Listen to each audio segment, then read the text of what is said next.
Assalamualaikum warahmatullahi wabarakatuh. Perkenalkan, nama saya Desi Ramawati. Saya dari HPI 2 dan saya di sini akan memperwakilkan teman-teman saya untuk menjelaskan tentang fikih, yaitu hubungan antara ilmu fikih dan ushul fikih. Yang pertama-tama, saya akan menjelaskan tentang pengertian ushul fikih. Ushul fikih atau ushul fikih adalah kalimat yang terdiri dari dua kata, yaitu ushul dan fikih. Perkataan ushul fikih menurut tata bahasanya adalah dimodofkan kepada perkataan fikih dan perkataan fikih sendiri menjadi mudhof ilahi. Kata ushul adalah jamak dari asil di mana artinya adalah landasan untuk membangun, dapat diartikan juga sesuatu yang dijadikan dasar bagi yang lain. Sedangkan arti kata fikih sendiri adalah yang menurut bahasa ialah paham, pemahaman yang diperoleh melalui proses berpikir yang mendalam, bukan sekedar tahu atau mengerti. Jadi dapat disimpulkan bahwa usul fikih atau ushul fikih ialah suatu ilmu tentang anggaran dasar yang menjadi dasar perantaran untuk istib. Hukum syarak dari suatu dalil seperti anggaran dasar yang berbunyi, semua kalimat yang berbentuk amar itu menurut berbentuknya yang asli menunjukkan kepada hukum wajib. Dari kaidah ini dapatlah dijadikan dasar untuk menetapkan bahwa salat itu hukumnya wajib karena dalil wa aqimus shalah wa tuz zakat, dan juga seperti yang ada dalam kajian Al-Qur'an yang berbunyi aqimis shalah liduluki asyamsi ila ghosaqilali wa qur'anal fajri inna qur'anal fajri kana mashuda.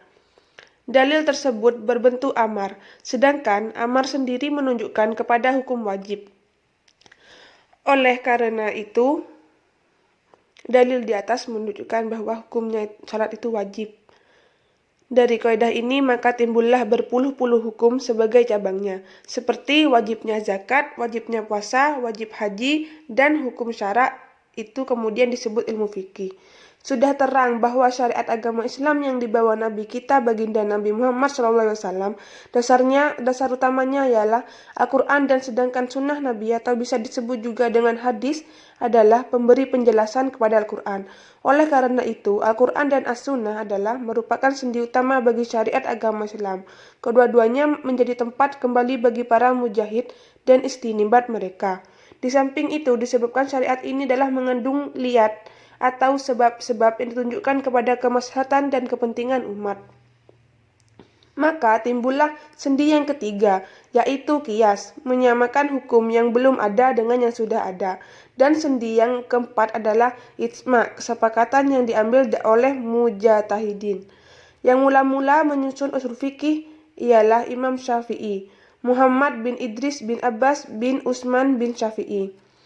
Sebagai pelopor dalam masalah ini, beliau membuat peraturan tata cara pengambilan hukum syarak yang kemudian populer dengan nama ushul fikih.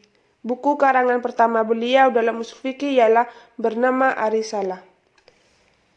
Pembagian hukum syarak menurut ulama ushul fikih, para ulama ushul membagi hukum syar'i menjadi dua, hukum tafli dan hukum wadi. Yang pertama, hukum tafli. Hukum tafli adalah hukum syar'i yang mengandung tuntutan untuk dikerjakan atau untuk ditinggalkan oleh mu'allaf atau mengandung pilihan antara yang dikerjakan dan ditinggalkan. Hukum tafli ini terbagi kepada 5 pembagian: wajib, mandub, nafsunnah, haram, makruh, dan mubah. Yang pertama, wajib. Wajib adalah segala perbuatan yang diberi pahala jika mengerjakannya dan diberi iqab atau siksa jika meninggalkan. Contohnya, mengerjakan 5 rukun Islam. Wajib ini terbagi menjadi 4. Yang pertama, dilihat dari segi tertentu atau tidak tertentunya perbuatan yang dituntut. Wajib muayyan, yaitu yang telah ditentukan macam perbuatannya. Contohnya, membaca Al-Fatihah dalam sholat. Wajib muhayyar, yaitu yang boleh pilih salah satu dari beberapa macam perbuatan yang telah ditentukan. Misalnya kafarat, sumpah yang memberi makan 10 orang miskin, atau memberi pakaian 10 orang miskin, memerdekakan budak. Yang kedua, dilihat dari segi waktu yang tersedia. Untuk menunaikannya, wajib mu'allaq, sesuatu yang dituntut syar'i untuk dilaksanakan orang mu'allaf, tanpa ditentukan waktunya. Misalnya, kewajiban membayar kafarat sebagai hukumnya bagi yang melanggarkan sumpah. Lalu, kafarat itu boleh dibayar kapan saja. Wajib al-mu'akkad dibagi menjadi 3. Wajib al-mu'akkad adalah kewajiban yang waktunya secara khusus dipertentukan pada amalan dan waktunya tidak bisa dipergunakan untuk kewajiban lain. Contohnya puasa bulan Ramadan. Abdul wajib al-mu'akkad bi waqtin muwawwa, yaitu kewajiban yang ditentukan waktunya, tetapi waktunya ini cukup lapang sehingga dalam waktu itu bisa juga dikerjakan amalan yang sejenis. Contohnya waktu-waktu yang ditentukan untuk melaksanakan sholat. Ketika masuknya waktu sholat duhur, seseorang bisa melaksanakan sholat duhur dan sholat sunnah. Yang ketiga yaitu dilihat dari segi yang dibebani atau yang harus memperkuatnya, yaitu wajib aini, yaitu wajib yang dibebankan atas pundak setiap mu'alaf. Contohnya puasa bulan Ramadan.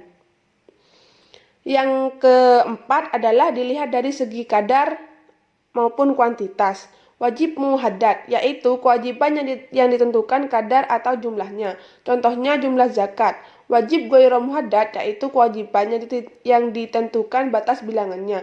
Contohnya tolong-menolong, membelanjakan harta di jalan Allah.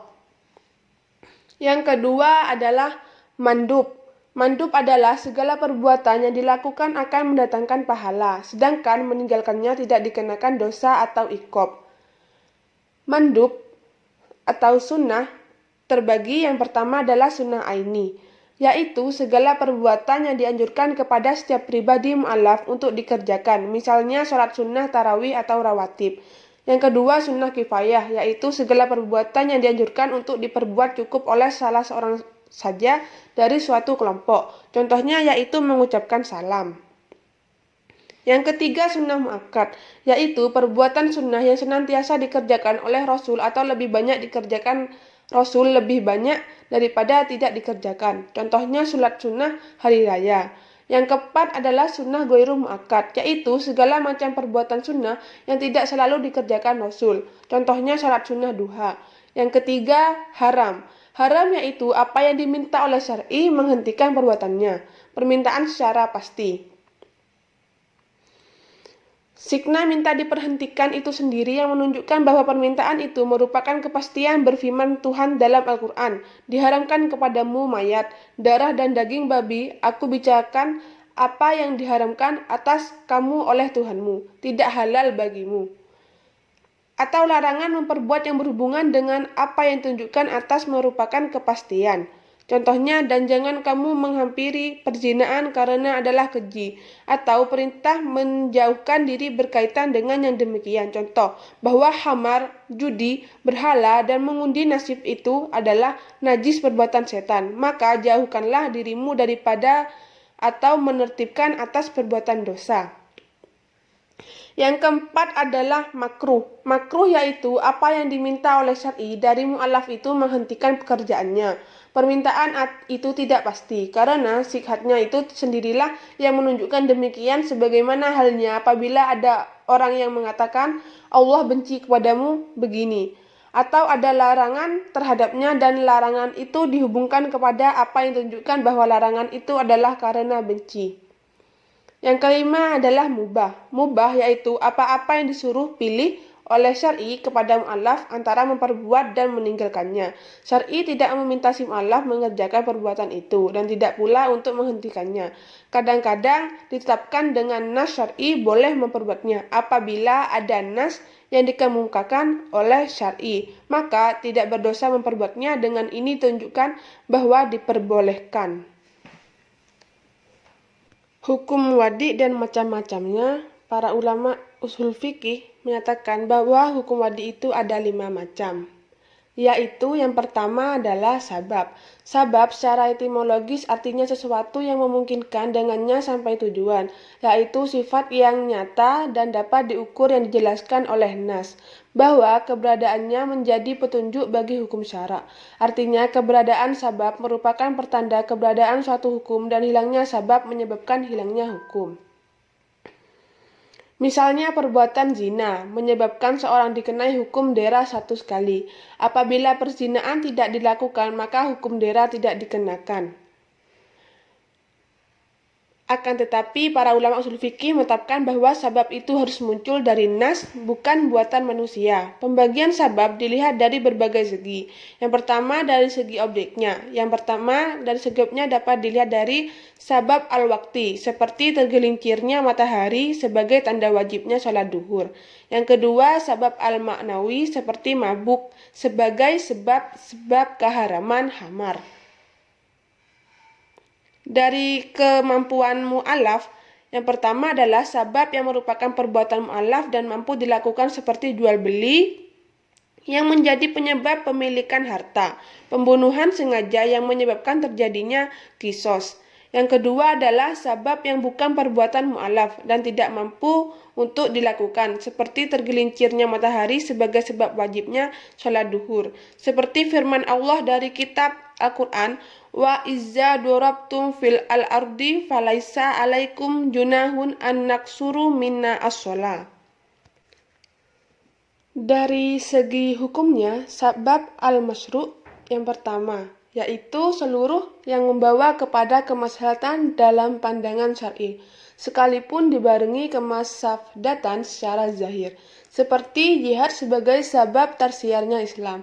Terpeliharanya akidah sekalipun dalam pelaksanaan jihad membawa kepada kemafsadatan seperti pengorbanan harta dan bahaya yang mengancam jiwa. Yang kedua, sabab ghairu al-masyru', yaitu sebab yang membawa kepada mafsadat dalam pandangan syar'i, sekalipun di dalamnya juga tergantung suatu kemaslahatan secara zahir. Yang kedua adalah dari segi pengaruhnya terhadap hukum. Dapat dilihat dari sabab yang berpengaruh kepada hukum yang disebut i'lad. Contohnya, mabuk sebagai sebab yang berpengaruh pada hukum, yang merupakan ilat keharaman hamar. Perjalanan sebagai sebab bolehnya berbuka puasa bagi musafir yang merupakan ilat boleh berbuka. Sabab yang tidak berpengaruh pada hukum, di mana antara sabab dan hukum tidak ada keserasian, seperti waktu sebagai sebab wajibnya sholat. Dari segi jenis musabab, yang pertama adalah sabab bagi hukum tafli. Contohnya munculnya hilal sebagai pertanda kewajiban berpuasa. Yang kedua, sabab untuk menentukan hak milik, melepaskan atau menghalalkannya. Contohnya seperti akad nikah. Dari segi hubungan sabab dan musabab, sabab al-syar'i yaitu sabab yang hubungannya dengan musabab dihasilkan hukum syar'i. Contohnya tergelincir matahari sebab wajib duhur. Yang kedua, sabab al-akli, yaitu sebab yang berhubungannya dengan musabab dihasilkan melalui nalar manusia. Seperti contohnya belajar sebab seorang berilmu. Yang ketiga adalah sabab al-aqdi, yaitu sebabnya hubungannya dengan musabab didasarkan pada hukum adat kebiasaan. Contohnya tubuh merasa tidak sehat karena sakit. Syarat. Secara bahasa, syarat yang dalam bahasa Indonesia berarti alamah. Secara terminologi, para ulama usul fikih mendefinisikan bahwa syarat sesuatu yang tergantung padanya keberadaan hukum syar'i, dan ia berada di luar hukum itu sendiri, yang ketiadaannya hukum pun tidak ada, yaitu sesuatu yang berada di luar hukum syara' tetapi keberadaan hukum syara' tergantung kepadanya. Apabila syarat tidak ada, maka hukum pun tidak ada. Tetapi adanya syarat tidak mengharuskan adanya hukum syara'. Oleh sebab itu, suatu hukum tafli tidak dapat diterapkan kecuali apabila telah memenuhi syarat yang telah ditetapkan syara'. Misalnya wudhu adalah salah satu syarat sah sholat. Syarat dapat dilihat dari berbagai segi.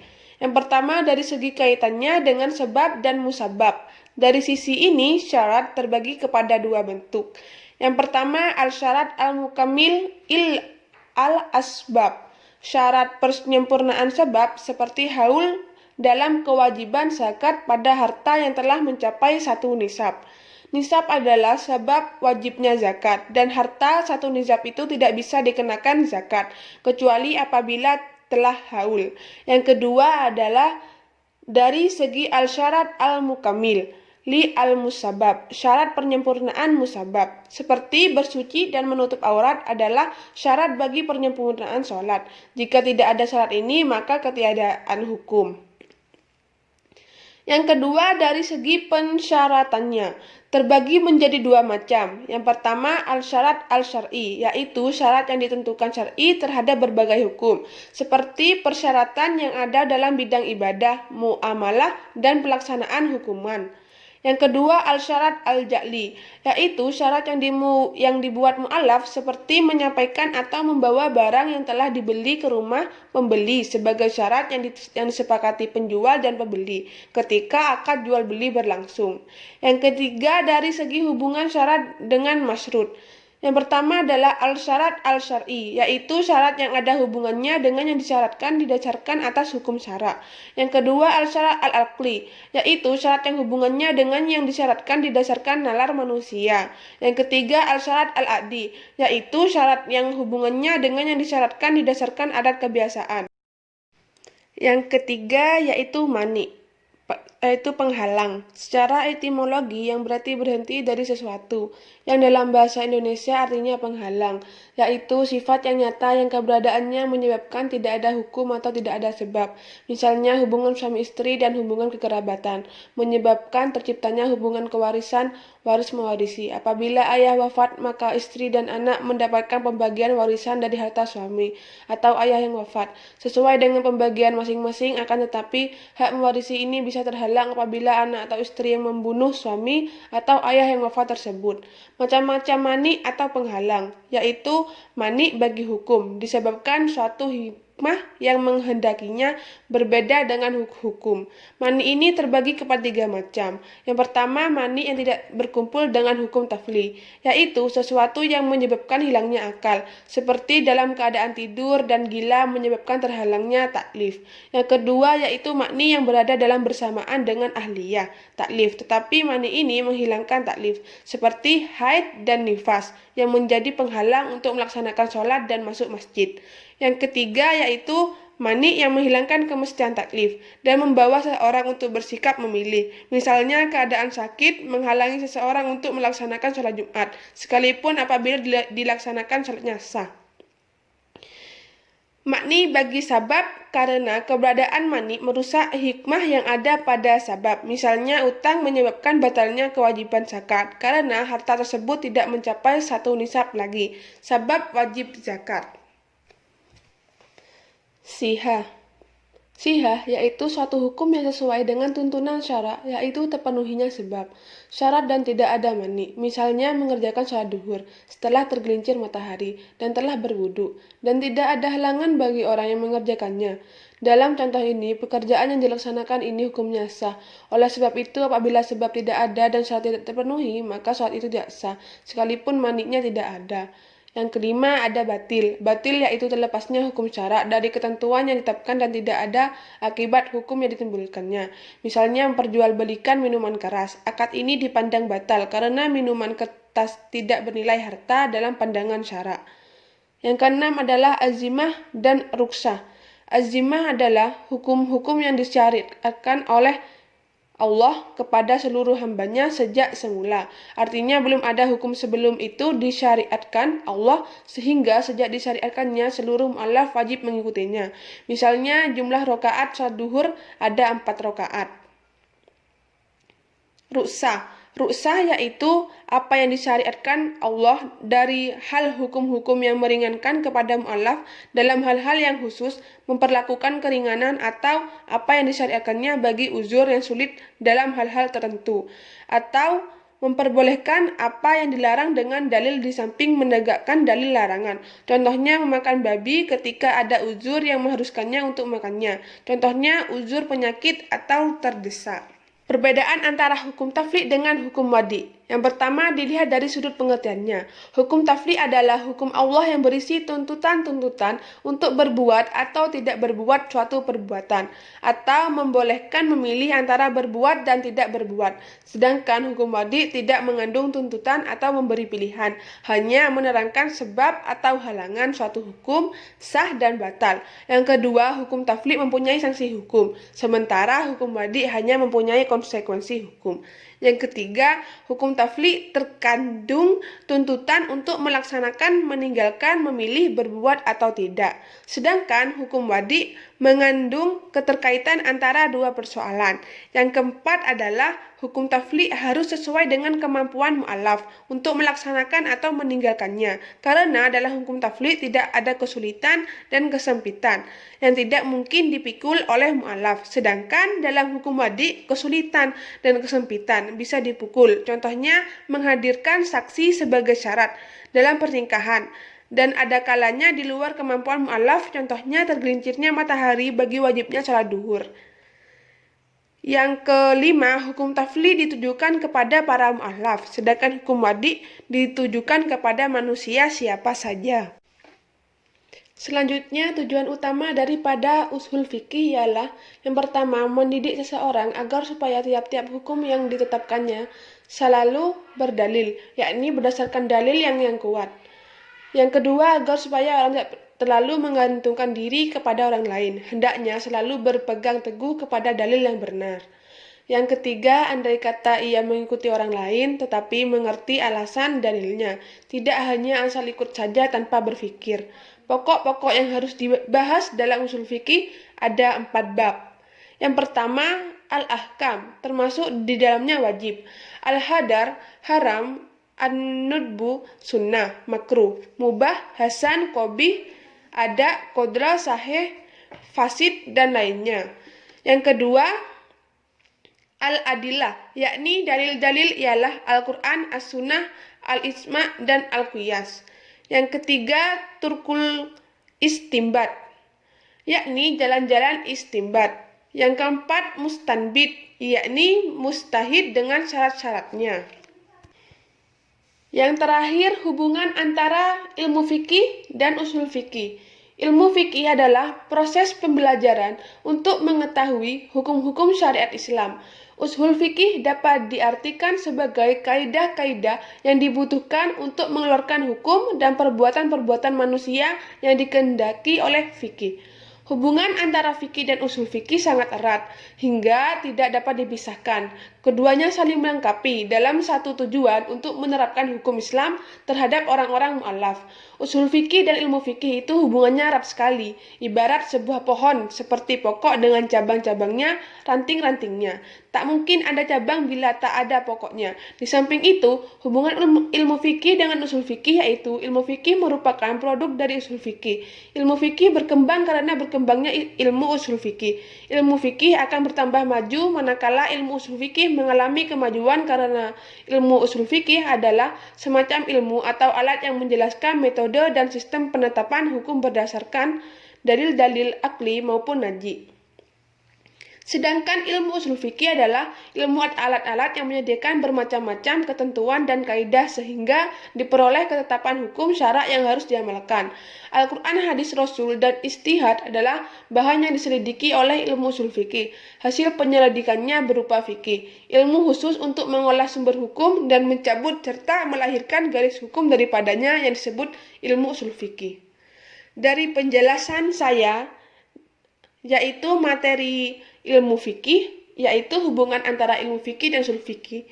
Jika ada yang kurang jelas ataupun ada yang dipertanyakan, boleh dipertanyakan dan dipersilahkan. Sekian dari saya, Desi Rohmawati, mengucapkan terima kasih karena telah menyempatkan saya untuk berpresentasi dan menjelaskan tentang hubungan antara ilmu fikih dan usul fikih. Saya Desi Rohmawati dari kelompok 2 mengucapkan wassalamualaikum warahmatullahi wabarakatuh.